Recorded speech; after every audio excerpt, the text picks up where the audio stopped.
என்று திராவிட முன்னேற்ற கழகம் பலமாக எதிர்க்கிறது. அதில் அதிமுகவுக்கும் உடன்பாடு தானே, உடன்பாடு இருக்கிற காரணத்தால் தானே நீட் தேர்வு தேவையில்லை என்று சட்டமன்றத்தில் தீர்மானம் நிறைவேற்றி அனுப்பினோம்.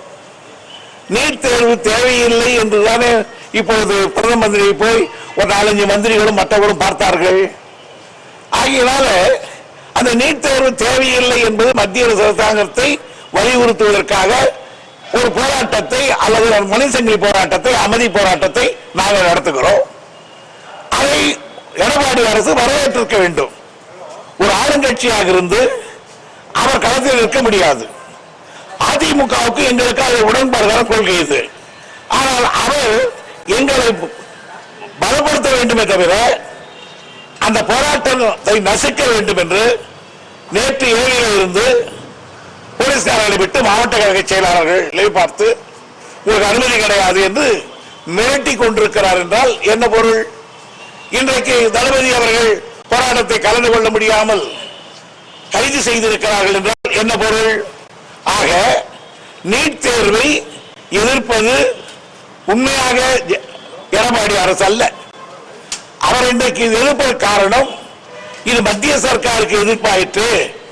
மத்திய சர்க்கார் மோடி நம்முடைய எஜமானர் ஆயிற்று, எஜமானர்களுக்கு அடிபடிந்த அடிமைகள் ஆயிற்று நாம்.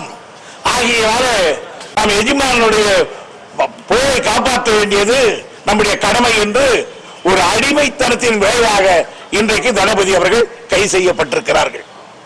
இரண்டாவது, அவர் எடப்பாடி தொகுதியில் ஒரு ஏரியை தூர்வாரி இருக்கிறார்கள் கழக தோழர்கள்.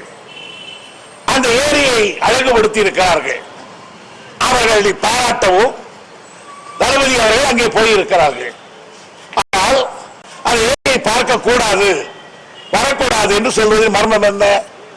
இரண்டாவது, அவர் வரப்போகிறார் என்று நினைத்து அதற்கு முன்னாலே மற்றவர்களை விட்டு கரைகளை எல்லாம் மண்ணல்ல சொல்லி ஆழத்தை குறைத்து அதை அழகை சிதைத்து சின்னாபின்னமாக்கி இருக்கிறார்.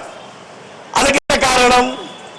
ஏரியை தூர்வாருவது அரசாங்கத்தினுடைய கடமை. அரசாங்கம் குறிப்பாக பொதுப்பணித்துறை தான் அந்த பணியை செய்ய வேண்டும். அந்த பொதுப்பணித்துறை அமைச்சர் யார்? எடப்பாடி பழனிசாமி. ஆகவே தான் செய்யாத வேலையை எதிர்கட்சி தலைவர் தளபதி அவர்கள் செய்து சுட்டிக்காட்டுகிறார்கள் என்று வெட்கப்பட்டு வேதனைப்பட்டு தலை குனிந்து அதற்கு பதில் தர முடியாமல் அவரை ஏரியை பார்க்க விடாமல் தடுக்கிறார். ஆனால் இதெல்லாம் ஒரு பிஞ்சு அரசியல்வாதி செய்யக்கூடியது. Immature and impact in politics. அதுதான் இப்பொழுது எடப்பாடிக்கு இருக்கிறது. அரசியல் முயற்சியோ அல்லது அரசியல் தெளிவோ நிர்வாக திறமையோ எதுவும் இல்லாமல் ஏதோ 10 கூட்டத்தை சில பேர் ஆதரவு கொடுத்த காரணத்தால் உட்கார்ந்து இருக்கிறார் தவிர நிர்வாகம் தெரியவில்லை, சட்டம் ஒழுங்கு தெரியவில்லை. வீணாக போய் தளபதியை கைது செய்திருப்பதன் மூலம் தமிழ்நாட்டில் இன்றைக்கு மிகப்பெரிய புரட்சி ஏற்படும்.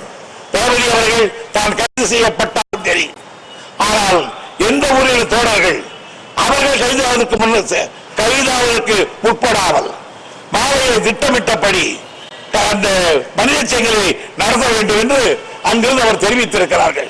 எனவே நான் எடப்பாடிக்கு அவர் தெரிவிக்கிறேன், இது இந்த போலீஸ் மேட்டர் எல்லாம் எங்களுக்கு சர்வசாதாரணம். மன்னாதி மன்னர்கள் எல்லாம் பார்த்த கட்சி திராவிட முழக்கம். நீங்க பச்சா எங்களுக்கு சாதாரணம்.